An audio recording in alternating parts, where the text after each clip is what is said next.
teacher YY. It's me, your old Marchelley. So, here is the first time I made video with intros, and I hope you like it and creative enough. It's a new experience for me. Well, you may see that in this video I'm not moving my mouth because I recorded the voice itself. I don't wanna feel like I'm just talking to you and just like video calling you. I wanna make you watch the actual videos. Oh, okay, by the way, let's get into the point, shall we? So I already chose what I like the most in Unit 1 and 2, and in Unit 1 I personally took a liking to personalities, the first topic we learned in Unit 1. It may seem like normal and maybe boring, but let me explain. Well, why I choose these personalities? Because I myself know only the basic ones first, like happy, sad, cheerful, talkative, outgoing, etc. Something like that. And then I start to know deeper, and I start to confuse with words. Like I just know that gloomy and glum, they have the similar meaning, and they almost sound the same. And yeah, it confused me a lot, and it already caused my headache. But I try my best to understand the meaning. I try to remember the pronunciation, try not to confuse, and try to imagine the situation that I will use that personality to call something or someone. And I try my best to not intersect with similar words. Like I really do.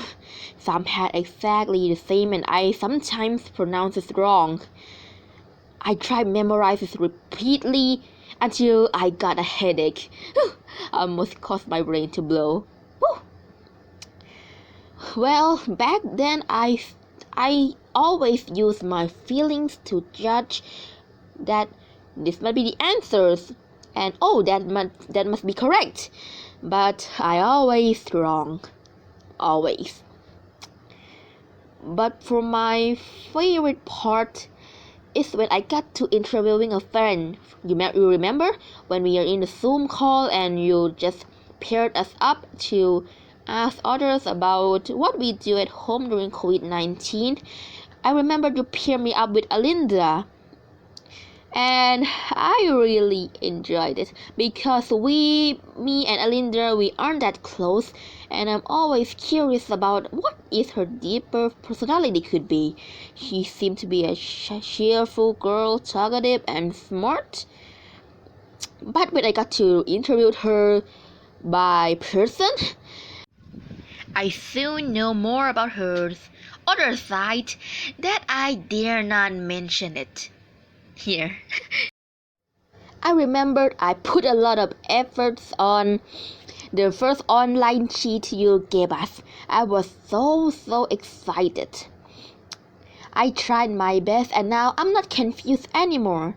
I know more in details, and I can separate the meanings and pronounce it perfectly too. Well, I have tried my best in this whole unit, and I'm not regretting my decision to put all my efforts in it. And how can I adapt it in my daily life? Well, I think having knowledge is good, and it will keep up with an cutting edge and getting larger communication system. I'm more confident in speaking. I understand others more deeply. I don't regret times that I've spent, and I'm no longer discouraged by insult, and I'm no longer afraid to have foreign friends. I'm started looking for a pen friend overseas. I hope they like me though. For Unit 2, my favorite part is storytelling. You know me, the storyteller in EGL class. Well, at first I believed that I was done well at first, that all I do is perfect, and I'm confident that I'm better than others because I've been through a lot of competitions. I go in different provinces and got prize.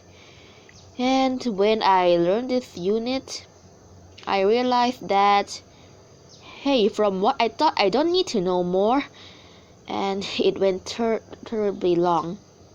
You see, when I was on the stage, I have a role to play. I have memorized the script, and I know what to play, what to do, and how to end it.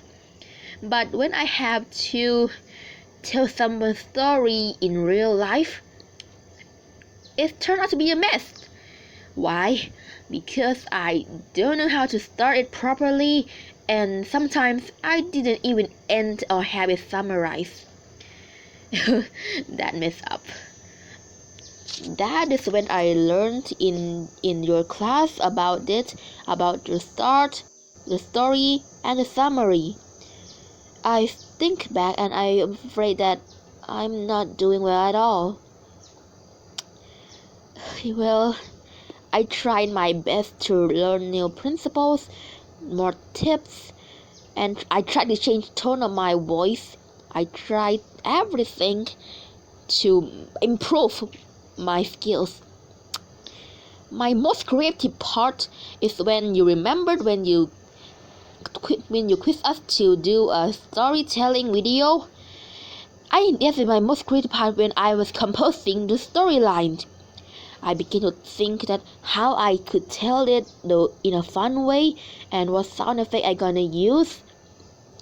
And I try to recall the past. If you have watched my videos, you know that I have told you about my past dreams. And when I practice it, I somehow want to see my listeners' reaction. Will they like it? Is it good? And do they hear me clearly? Did I have a strange accent? I'm sorry about that though. I put all my efforts. I work hard on the storytelling video very much. I even dragged my sister up to help. Yeah, it go well, and I start to have encouragement. Now I'm not afraid to tell stories anymore. Well, what did I get from learning the storytelling tactics?